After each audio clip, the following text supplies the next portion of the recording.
ठीक है, तो सभी को नमस्कार। जैसे कि आप लोग जानते हैं, हम आपको कक्षा 12 की फिजिक्स करवा रहे हैं, जिसमें हम अभी जो चल रहा है वो गॉस की प्रमेय के अनुप्रयोग चल रहे हैं, यदि आपको पता होगा अच्छे से। और हमने गॉस की प्रमेय के अभी तक लगभग 3 अनुप्रयोग कर लिए हैं, जिसमें हमने एक कूलाम का नियम सिद्ध किया था, एक हमने किया था अनंत लंबाई की चालक तार की वो चादर थी, और एक था हमारे पास में अनंत विस्तार की समतल आवेशित अचालक प्लेट थी। कौन सी चालक प्लेट थी? अचालक। अचालक चादर या प्लेट एक ही बात है। अब इसी के बेस में देखिए, हमने जो पिछला किया था ना वो था अचालक प्लेट। इस बार करवाएंगे हम आपको चालक प्लेट का, कि चालक प्लेट का क्या होता है। ठीक है, तो अगला जो आपके पास में जो उपयोग है वो नंबर 4 हो जाएगा इस सीरीज में, यदि आपको पता होगा तो। जो आपके पास में चौथा हेडिंग है वो क्या है? अनंत विस्तार की आवेशित समतल चालक प्लेट के कारण विद्युत क्षेत्र की तीव्रता। नंबर कौन सा है? क्रम चल रहे हैं आपके पास में, चौथा है। हेडिंग क्या है? अनंत विस्तार की समतल आवेशित चालक प्लेट के कारण वैद्युत क्षेत्र की। अब ये है भाई, अब आपके पास में जो हेडिंग है ना, इस बार जो प्लेट है वो अनंत विस्तार की है, लेकिन जो प्लेट है वो क्या है? इस बार चालक प्लेट है। कौन सी प्लेट है इस बार? चालक। पिछली बार थे हमारे पास में अचालक प्लेट। तो ठीक है, तो इसमें हम आप क्या करेंगे, एक प्लेट बनाएंगे। सपोज कीजिए कि ये वो प्लेट है,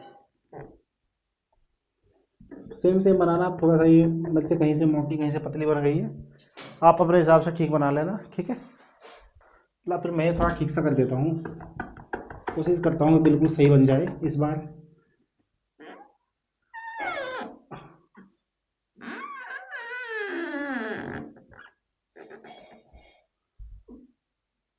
उम्मीद है कि इस बार थोड़ा सही बन गई होगी।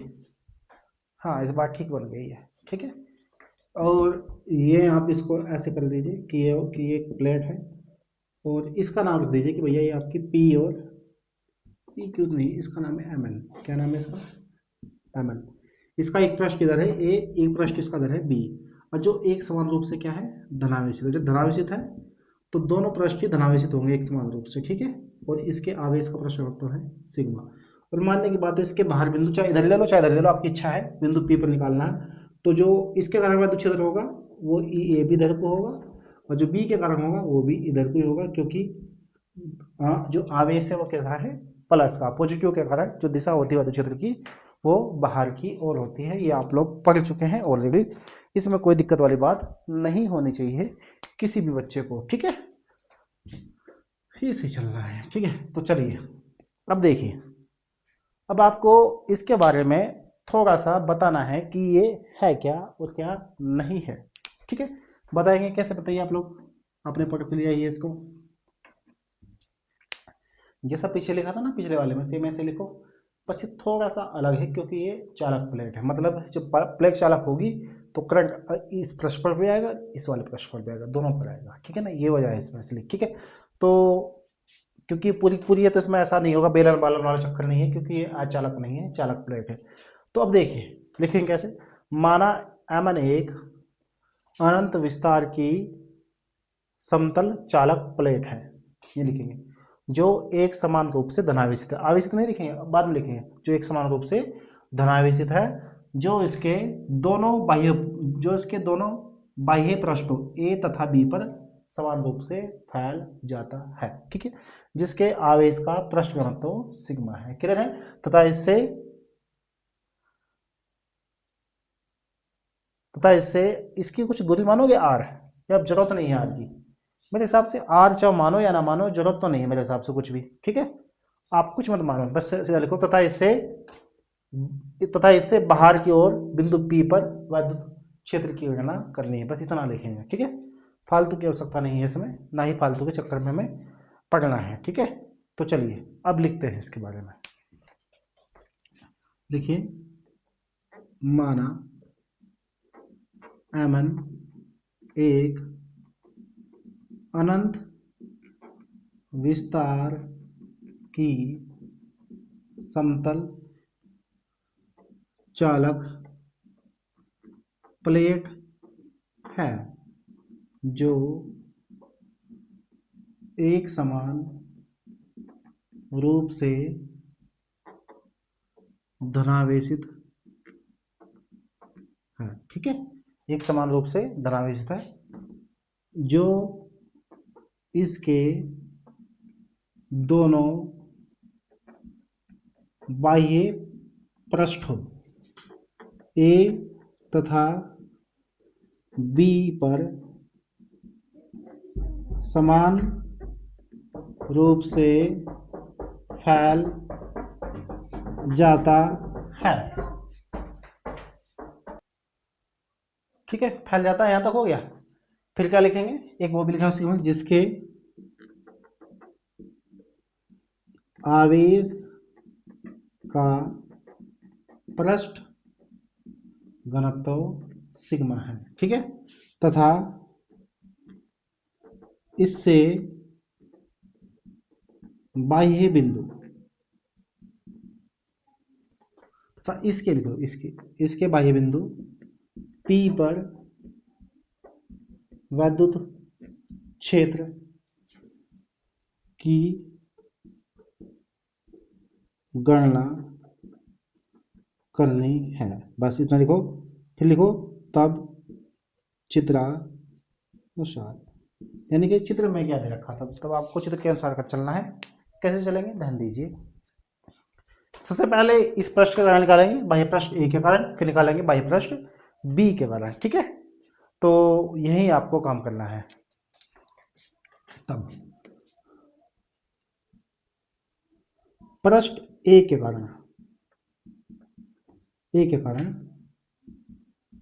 बिंदु P पर उत्पन्न वैद्युत क्षेत्र। ठीक है, तो क्या होगा, ई ए बराबर सिग्मा अपॉन 2 एप्सिलॉन 0। वही होगा भैया जो आपने भी किया था पीछे, क्योंकि वो एक पृष्ठ का ही तो आ रहा है एक साइड में। ठीक है, नहीं बात वैसे तो पूरे पृष्ठ का, क्योंकि ये पूरा एक फलक है, उसमें फलक होता था, वो अचालक था। लेकिन ये चालक है तो इसलिए इसमें 2 पृष्ठ बन गए हैं। उसका एक ही पृष्ठ था वो जो आपने अचालक वाली की थी, क्योंकि चालक है तो इसमें 2 पृष्ठ है, तो सेम वही रहेगा, कुछ अलग भी नहीं होगा। कभी आप इसमें कन्फ्यूजन हो जाएगी सिग्मा अपॉन 2 एप्सिलॉन 0 हमने क्यों लिखा है, क्योंकि ये सेम उसी के बेस का है, क्योंकि सेम बस ये चालक है अचालक है, बस अचालक में एक पृष्ठ था तो इसमें कितने पृष्ठ बन गए, 2। ये मेन बात है और कुछ नहीं है। ठीक है, कभी आप इसमें कन्फ्यूज हो जाओ फालतू में, बेकार में कन्फ्यूज होने की आवश्यकता नहीं बिल्कुल भी। ठीक है, अच्छा अब देखिए, अब यहाँ पे लिखिए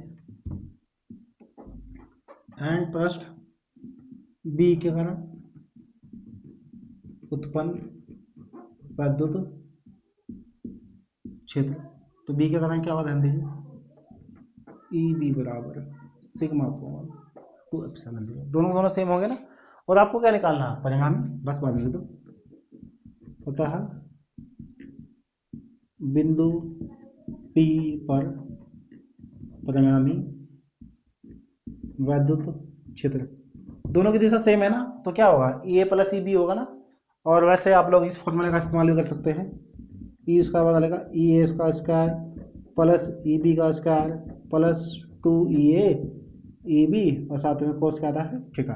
आप चाहे तो इसका यूज भी कर सकते हैं, कोई दिक्कत नहीं है। परिणामी निकालने के लिए सदिश राशियों में इसी का इस्तेमाल होता है, जैसे कि हमने आपको पढ़ाया भी है पहले, यदि आपको याद होगा। ठीक है ना, हमने आपको पढ़ा रखा है इसके बारे में, ऐसा कुछ नहीं है कि हमने पढ़ाना हो, जब हमने आपको अक्ष स्थिति निरक से पढ़ा था। ठीक है, तो ई इसका बराबर ये हो गया ई ए का स्क्वायर प्लस ई बी का स्क्वायर प्लस इसका कोस 0 आएगा, 0 की वैल्यू कितनी आएगी, 1, तो खाली क्या आएगा 2 ई ए बी, इसका मान 1 हो जाएगा, समझ गए। और ये क्या जाएगा, ई इसका बराबर ई ए प्लस ई बी का होल स्क्वायर, इसका कैंसिल, तो ई बराबर क्या आ गया ई ए प्लस ई बी। चाहे आप इसको डायरेक्ट भी लिख सकते हैं, कोई दिक्कत वाली बात नहीं, जैसे कि मैंने आपको बताया है। ठीक है, चलिए अब वैल्यू रखिए। तो ई बराबर इसकी वैल्यू है सिग्मा अपॉन में 2 एप्सिलॉन 0, इसकी वैल्यू कितनी है सिग्मा अपॉन में 2 एप्सिलॉन 0, तो जोड़ के कितना हो गया 2 सिग्मा अपॉन में 2 एप्सिलॉन, 2 से 2 कैंसिल, तो ई का मान क्या आएगा फाइनली सिग्मा अपॉन एप्सिलॉन 0। तो चालक प्लेट के कारण इतना होता है जी, और अचालक के कारण अपॉन में 2 आया था, है ना। तो ये बात आपको समझनी है ध्यान से कि चालक के कारण है सिग्मा अपॉन एप्सिलॉन 0 और अचालक प्लेट के कारण है सिग्मा अपॉन 2 एप्सिलॉन 0। ठीक है, तो अब हम आपको इसी के बेस का एक न्यूमेरिकल करवाएंगे। आपको याद होगा पिछली बार हमने अचालक प्लेट वाला भी न्यूमेरिकल करवाया था, और हम एक आपको चालक प्लेट वाला भी न्यूमेरिकल करवा देते हैं। ठीक है, बिल्कुल वो भी सेम ऐसे होगा। सवाल आपके पास में एनसीईआरटी का ही है और आप लोग इसको ध्यानपूर्वक भी देखेंगे। तो सवाल आपके सामने है। सवाल क्या है? एक आवेशित समतल चालक प्लेट के आवेश का पृष्ठ घनत्व। सवाल आप लोग भी साथ साथ में लिखते रहिए। एक समतल आवेशित चालक प्लेट, ध्यान चल रहा,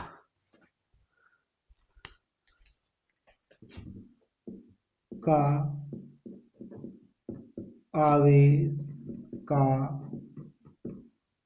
प्लेट के लिखा के आवेश का पृष्ठ घनत्व 8.85 इंटू 10⁻⁻6 कूलम प्रति मीटर स्क्वायर। इतना ही है ना, कूलम प्रति, बिल्कुल यही है। यह वायु में स्थित है, इसके समीप है, यह वायु में स्थित है, ऐसा भी दे रखा उसने, स्थित है, इसके समीप 2 सेंटीमीटर की दूरी पर, 2 सेंटीमीटर की दूरी पर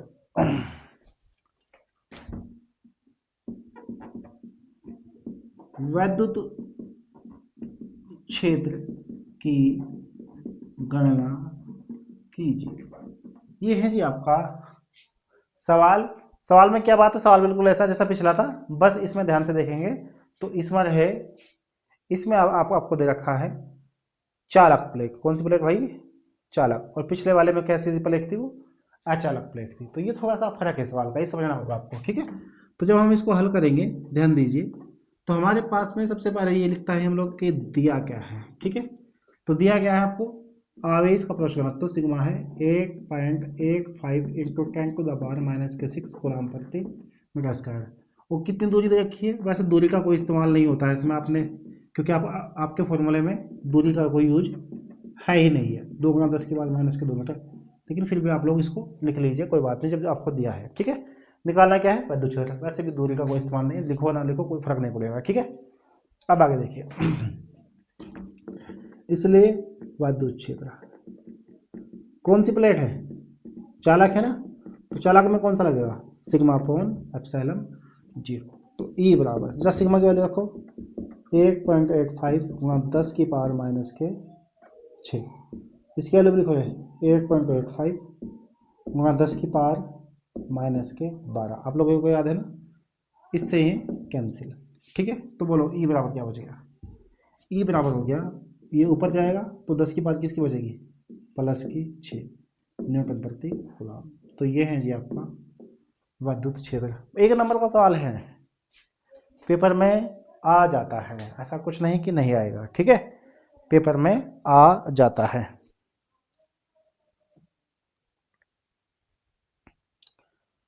अब देखिए आपने जो वैद्युत क्षेत्र निकाला है वो समतल आवेशित चालक प्लेट के कारण भी निकाल लिया है और समतल आवेशित अचालक प्लेट के कारण भी निकाल लिया। अब इसी का जो अगला अनुप्रयोग है वो ये है कि आपके पास में 2 प्लेट है, वो अचालक प्लेट है। एक तो कर रखी है हमने धनावेशित और एक को कर रखा हमने ऋणावेशित। आपको उसके बीच में भी निकालना है, उन दोनों के बीच में कितना विद्युत क्षेत्र होगा, उनके बाहर भी निकालना है कि उनके बाहर कितना विद्युत क्षेत्र होगा। ठीक है, तो ये भी एक आर्टिकल है जो आपका इसका अगला अनुप्रयोग है, मतलब 5वां है। ठीक है, तो पहले आप इसको लिख लीजिए और मुझे उम्मीद है कि आपने इसको लिख लिया होगा, और नहीं भी लिखा है तो वीडियो को रोक करके लिख लीजिए, कोई दिक्कत वाली बात नहीं है। और अब हम आपको जो इसका 5वां अनुप्रयोग है वो करवा देते हैं। ठीक है, तो हेडिंग क्या है? हेडिंग भी आप साथ साथ में लिखिए, समान पृष्ठ घनत्व की। नंबर 5 है समान पृष्ठ घनत्व की धनावेशित तथा ऋणावेशित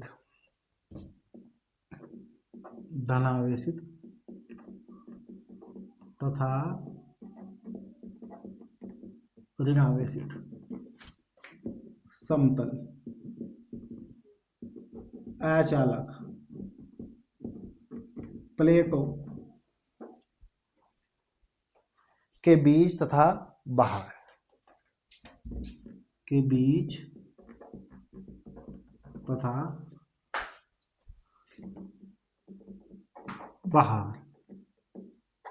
विद्युत क्षेत्र की तीव्रता। ठीक है, तो ये आपके पास में हेडिंग है। और इस बार आपके पास में कौन सी प्लेट है? समान प्लेट है। अब थोड़ा सही हो गया, देखिए थोड़ा दिख नहीं रहा था ना, अब मुझे लगा सही दिख गया होगा। बीच तथा बाहर आपको विद्युत क्षेत्र की तीव्रता निकालनी है। क्लियर है? अच्छा आर्टिकल है, वो ऊपर से दिख गया ना आपको क्या लिखा हुआ? दोबारा देख लो ना। ठीक है, कोई दिक्कत तो नहीं है? अब मुझे लगा सही दिख गया होगा। ठीक है, आप इसको हेडिंग को सही लिख लेना। क्लियर है? चलिए, तो अब हम आपको इसमें दो प्लेट बनानी पड़ेगी। आपको चित्र देख लीजिए, एक ये है, थोड़ा बारीक सा बनाना, दो बनानी है। क्लियर? एक इधर बना लो, चलो इधर बना लेते, थोड़ा जगह भी बच जाएगी ना।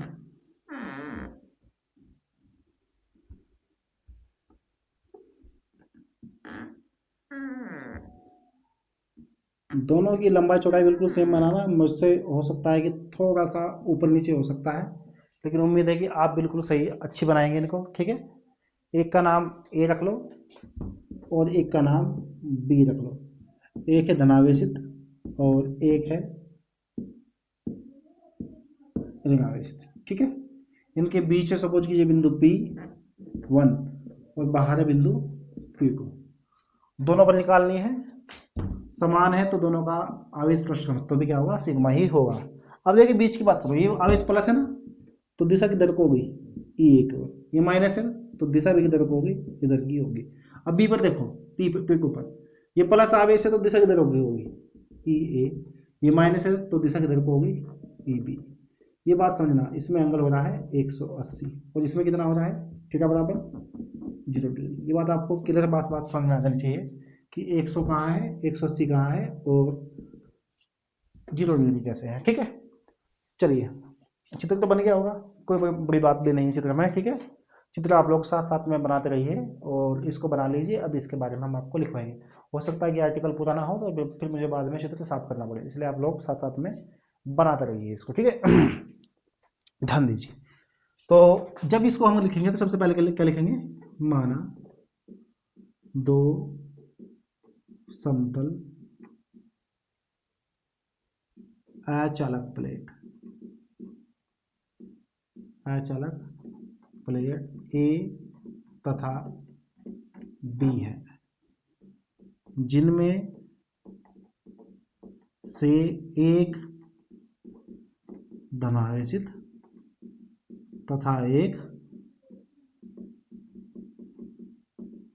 ऋणावेशित। ठीक है, और बात क्या लिखेंगे? आगे क्या लिखेंगे? जिनके करना पड़ेगा, जिनके आवेश का पृष्ठ घनत्व सिग्मा है। ठीक है, फिर क्या लिखेंगे आप लोग यहाँ पे? तब चित्र अनुसार बस इतना लिखो, प्लेट ए के द्वारा उत्पन्न विद्युत क्षेत्र। तो प्लेट कैसी है? अचालक है ना, तो क्या होगा बताओ? ई ए बराबर, बोलो क्या होगा? Sigma upon 2 epsilon 0। ठीक है, अब निकालो प्लेट बी क्या करें? सेम लिख रहा है आपको, बोलो क्या होगा? ई बी बराबर sigma upon 2 epsilon 0। Plus minus है, प्लस माइनस हम सदिश राशियों में नहीं रखते हैं, मैंने आपको पहले बताया था। ठीक है, यहाँ तक तो कोई दिक्कत नहीं है ना? कैसे आया भैया? कोई प्रॉब्लम है क्या बताइए किसी को? अब हम क्या निकालेंगे? बिंदु P1 पर। ठीक है, अतः बिंदु P1 पर परिणामी वैद्युत क्षेत्र। ठीक है, तरीका है आपके पास में कि आप चाहे तो सीधा फॉर्मूला लगाओ या फिर सीधा डायरेक्ट दो कि ई बराबर ये प्लस ई बी, क्योंकि बीच का एंगल कितना है 0 डिग्री है। लेकिन आप इसमें फॉर्मूला लगा लीजिए क्योंकि अच्छा लगेगा थोड़ा। ई ए का स्क्वायर प्लस ई बी का स्क्वायर और प्लस 2EA 2EB और कोस थीटा। तो ई स्क्वायर बराबर ध्यान दीजिए ई ए का स्क्वायर प्लस ई बी का स्क्वायर प्लस 2EA EB और कोस इसकी वैल्यू है 0। ये बताओ कि यहाँ तक कोई प्रॉब्लम आ रही है किसी को, कुछ भी दिक्कत है क्या? नहीं है ना। चलिए अब भाई मैं चित्र ना साफ करा क्योंकि मुझे चित्र की कोई आवश्यकता नहीं है। बाकी आपको पता भी चल रहा होगा साफ साफ कि बाह्य बिंदु के बीच का एंगल 180 है। ठीक है, कोई दिक्कत वाली बात नहीं है। अब ध्यान दीजिए ई इसका बराबर ई ए का स्क्वायर प्लस ई बी का स्क्वायर प्लस 2EA EB इसकी वैल्यू होगी 1 और ये हो गया सीधा सीधा आपका EA प्लस EB का होल इसका इससे कैंसिल। तो ई बराबर EA प्लस EB ई बराबर इसकी वैल्यू कितनी है सिग्मा अपॉन में 2 एप्सिलॉन 0 सिग्मा अपॉन में 2 एप्सिलॉन 0 जोड़ लीजिए कितना हो गया 2 सिग्मा अपॉन में 2 एप्सिलॉन 0 2 से 2 गया तो कितनी वैल्यू आ गई सिग्मा अपॉन एप्सिलॉन 0। बहुत अच्छा आर्टिकल है, आसान भी है। ठीक है, अब निकालेंगे हम बाह्य बिंदु पर। ठीक है, ये तो हो गया अंतः बिंदु मतलब आंतरिक जो उनके बीच का बिंदु है। अब हम किस पर निकालेंगे बाह्य बिंदु पर कि बाह्य बिंदु पर कितना होगा। ठीक है, सेम ऐसे करेंगे एंड बिंदु P2 पर परिणामी वैद्युत क्षेत्र। फॉर्मूला तो लगा हुआ है ऑलरेडी, बस आपको मान रखना है ई इसका बराबर ई ए का स्क्वायर प्लस ई बी का स्क्वायर प्लस 2EA EB और इसकी वैल्यू कितनी है कोस 180। ये बताओ कोई दिक्कत है कि कोस 180 मैंने कहाँ से लिखा है? क्योंकि आपको मैंने पिछले चित्र में साफ साफ दिखा था कि वहाँ पर जो दोनों के बीच का एंगल है वो 180 है। ठीक है, ध्यान दीजिए ई स्क्वायर बराबर ई ए का स्क्वायर प्लस ई बी का स्क्वायर प्लस 2EA EB और कोस 180 का मान होता है -1। ये आपको पता होना चाहिए। ई इसका बराबर मैंने पहले बताया भाई आपको ई ए का स्क्वायर प्लस ई बी का स्क्वायर ये हो जाएगा -2EA और EB। ये बताओ कि यहाँ तक कोई प्रॉब्लम है कि माइनस कैसे प्लस माइनस कहाँ होगी ना माइनस हो गया। अब बताओ ये किसका फॉर्मूला बन गया? यहाँ पर लिखता हूँ इधर बन गया ई इसका बराबर EA माइनस EB का होल स्क्वायर। ठीक है, इसका से स्क्वायर कैंसिल। तो ई बराबर क्या होगा EA माइनस EB। तो ई की बराबर ई की वैल्यू क्या है? ये रही क्या वैल्यू है सिग्मा अपॉन 2 एप्सिलॉन 0। इसकी वैल्यू भी कितनी है सिग्मा अपॉन 2 एप्सिलॉन, इससे कैंसिल दोनों सेम है ना तो वैल्यू कितनी हो गई 0। ठीक है, तो आपने एक बात देख ली होगी कि अचालक प्लेटों के बीच में तो होता है 2 के, लेकिन बाहर हमेशा कितना होता है 0 होता है। क्लियर बात है? ये बताइए कि यहाँ तक इसमें कोई भी आपको दिक्कत आई है क्या आर्टिकल करने में? किसी को भी कोई प्रॉब्लम आई है तो मुझे बताइए,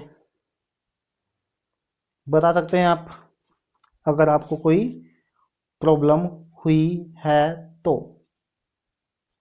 और अगर नहीं हुई है तो अच्छी बात है, तब वो कोई दिक्कत वाली बात है ही नहीं। ठीक है,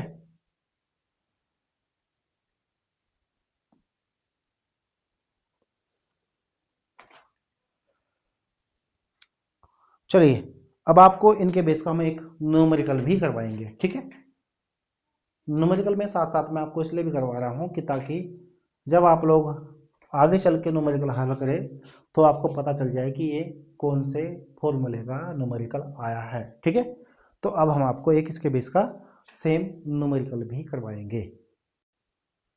ठीक है, तो अब आप वो न्यूमेरिकल देखें जिसकी हम बात कर रहे थे, जो इनके आधार पर है। सवाल क्या है? धातु की 2 बड़ी पतली प्लेटें एक दूसरे के समांतर व निकट स्थित है। सवाल ये है धातु की 2 बड़ी पतली प्लेट है, प्लेट है, एक दूसरे के समांतर व समीप स्थित है, समांतर भी है समीप भी है, जिनके भीतरी फलकों पर जिनके भीतरी फलकों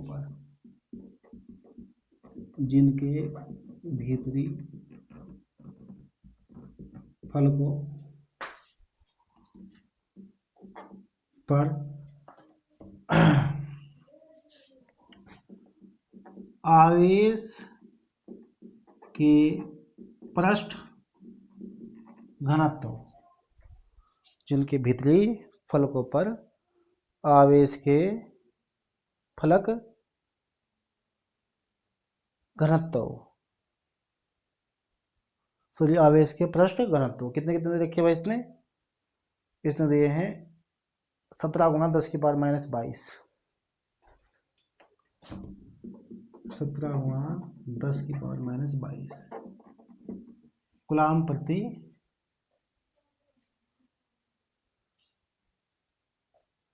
मीटर स्क्वायर। विपरीत चिन्ह के हैं, ऐसा लिख रखा है इसने, विपरीत चिन्ह के हैं, मतलब भीतरी फलक के दोनों कैसे चिन्ह के हैं, विपरीत चिन्ह के हैं। क्लियर है? आगे ध्यान दीजिए।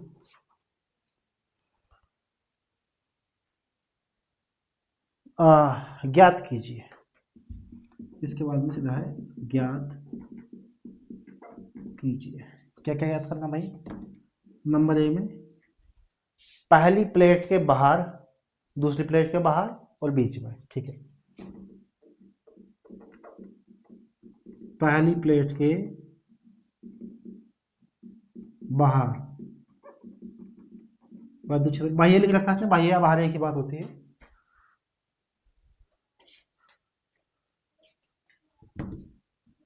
बी है दूसरी प्लेट के बाह्य वैद्युत क्षेत्र, और तीसरा है दोनों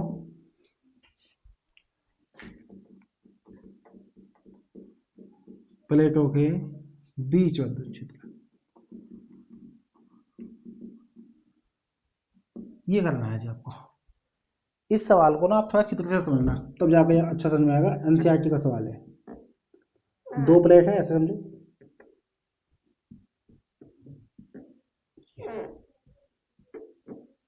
इसने साफ साफ बोला है कि अंदर वाली ही कितना धनावेशित है, बाहर कुछ नहीं है।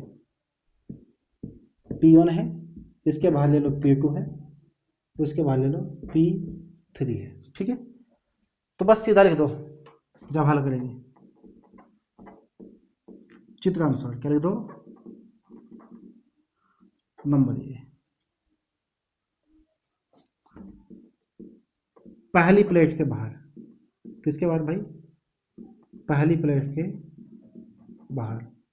आपको पता है कि एक प्लस की एक माइनस की है, तो सीधी सी बात है क्या होगा? ये बराबर बोलो, ए माइनस ई भी होगा। क्लियर सी बात है। दोनों की वैल्यू कितनी आएगी? सिग्मा अपॉन 2 एप्सिलॉन 0 और सिग्मा अपॉन में 2 एप्सिलॉन 0। तो दोनों की वैल्यू कितनी आ जाएगी? सीधी। यहाँ पे लिख देना बिंदु कौन सा है, P के ऊपर। मैंने ये लिखा कि भाई दिया है, आप लिख देना कि दिया है हमें ये सिग्मा बराबर ये, आप लिख देना, इस बार भूल गया मैं। बी देखो, बी में क्या है भाई आपका? दूसरी प्लेट के बाहर बी में क्या है?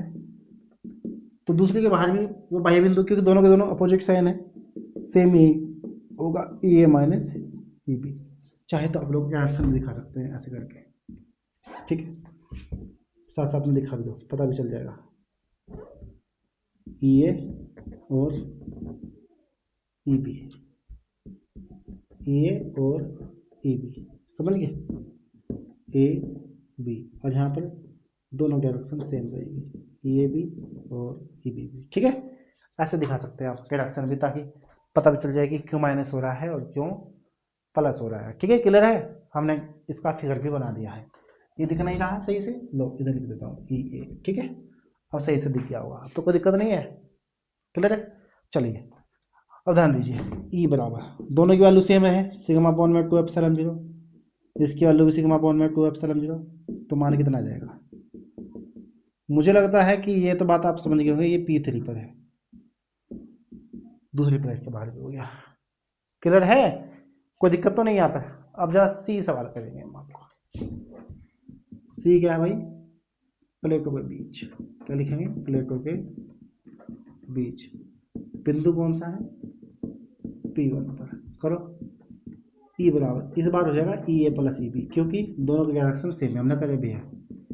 ये सिग्मा अपॉन में 2 एप्सिलॉन 0, सिग्मा अपॉन में 2 एप्सिलॉन 0, सिग्मा की वैल्यू 2 सिग्मा अपॉन में 2 एप्सिलॉन 0 कैंसिल हो गया, कितना बच गया, सिग्मा अपॉन में एप्सिलॉन 0।